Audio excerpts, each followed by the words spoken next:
Houghton Mifflin presents The Polar Express. Written and illustrated by Chris Van Allsburg. Read by William Hurt.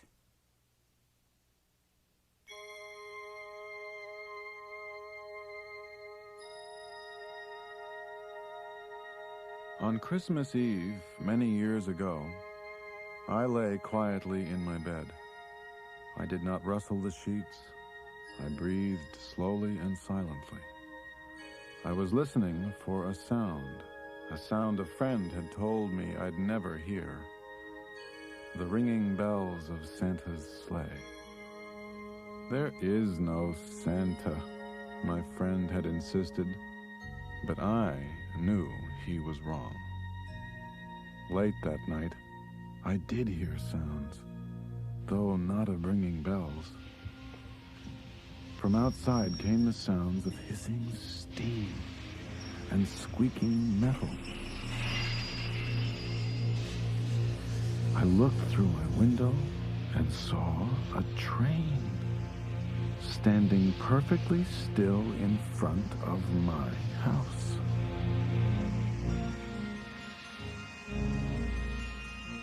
It was wrapped in an apron of steam. Snowflakes fell lightly around it. A conductor stood at the open door of one of the cars. He took a large pocket watch from his vest, then looked up at my window. I put on my slippers and robe. I tiptoed downstairs and out the door. "All aboard!" the conductor cried out. I ran up to him. "Well," he said, "are you coming?" "Where?" I asked. "Why, to the North Pole, of course," was his answer. "This is the Polar Express." I took his outstretched hand and he pulled me aboard.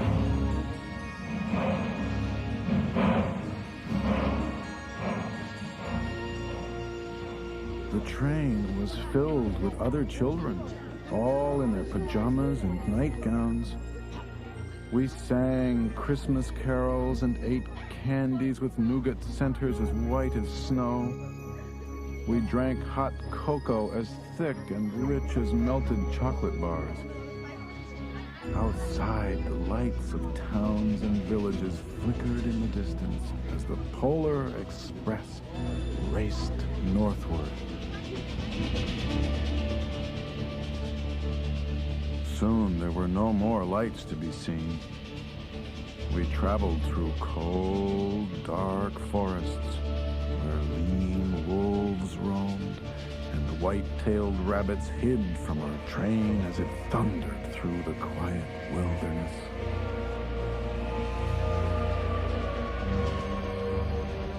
We climbed mountains so high, it seemed as if we would scrape the moon.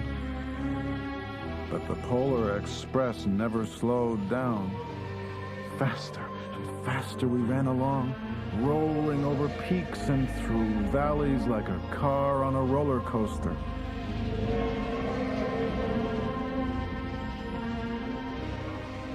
The mountains turned into hills, the hills to snow-covered plains. We crossed a barren desert of ice, the great polar ice cap. Lights appeared in the distance. They looked like the lights of a strange ocean liner sailing on a frozen sea. "There," said the conductor, "is the North Pole."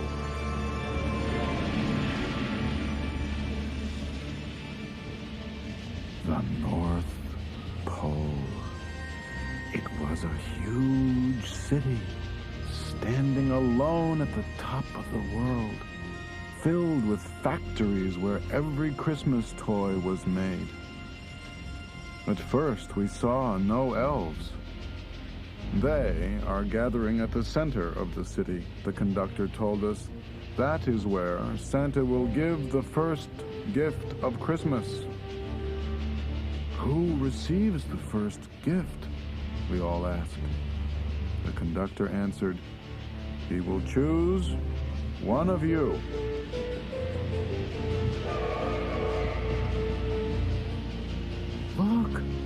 shouted one of the children. "The elves!" Outside, we saw hundreds of elves. As our train drew closer to the center of the North Pole, we slowed to a crawl, so crowded were the streets with Santa's helpers. When the Polar Express could go no farther, we stopped and the conductor led us outside.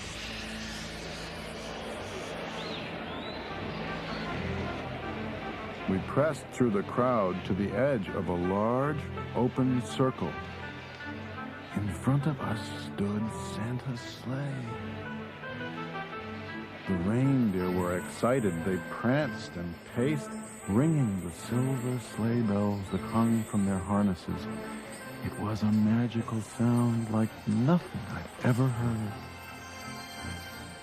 Across the circle, the elves moved apart, and Santa Claus appeared.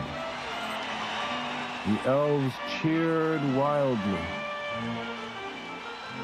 He marched over to us and, pointing to me, said, "Let's have this fellow here." He jumped into his sleigh. The conductor handed me up. I sat on Santa's knee, and he asked, "Now what would you like for Christmas?"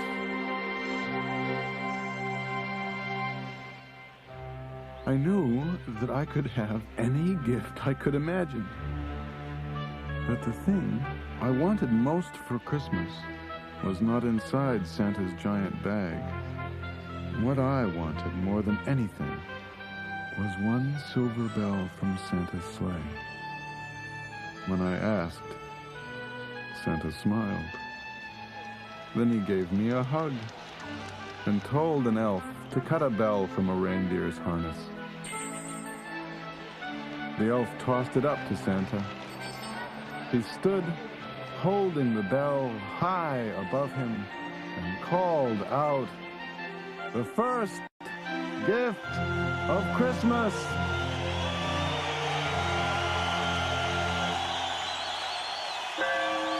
A clock struck midnight as the elves roared their approval. Santa handed the bell to me, and I put it in my bathrobe pocket. The conductor helped me down from the sleigh. Santa shouted out the reindeers' names and cracked his whip. His team charged forward and climbed into the air. Santa circled once above us, then disappeared in the cold, dark, polar sky.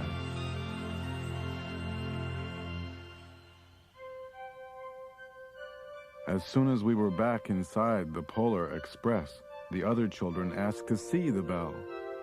I reached into my pocket, but the only thing I felt was a hole. I had lost the silver bell from Santa Claus's sleigh. "Let's hurry outside and look for it," one of the children said, but the train gave a sudden lurch and started moving. We were on our way home.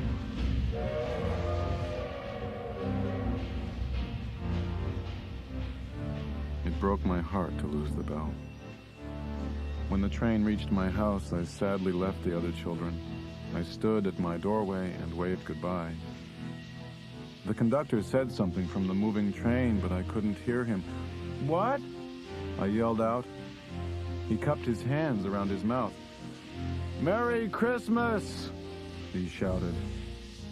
The Polar Express let out a loud blast from its whistle and sped away.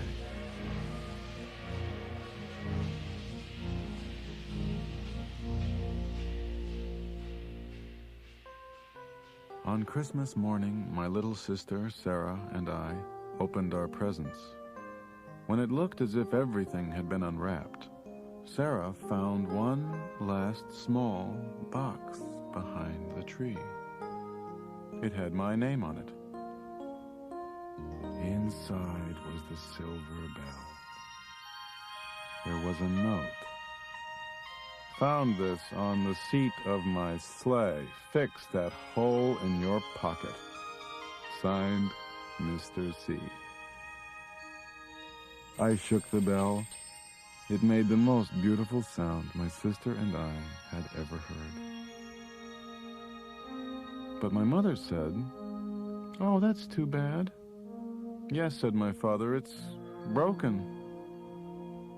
When I'd shaken the bell, my parents had not heard a sound.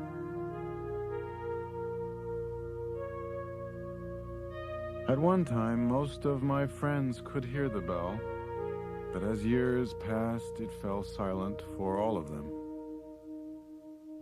Even Sarah found one Christmas that she could no longer hear its sweet sound. Though I've grown old, the bell still rings for me, as it does for all who truly believe.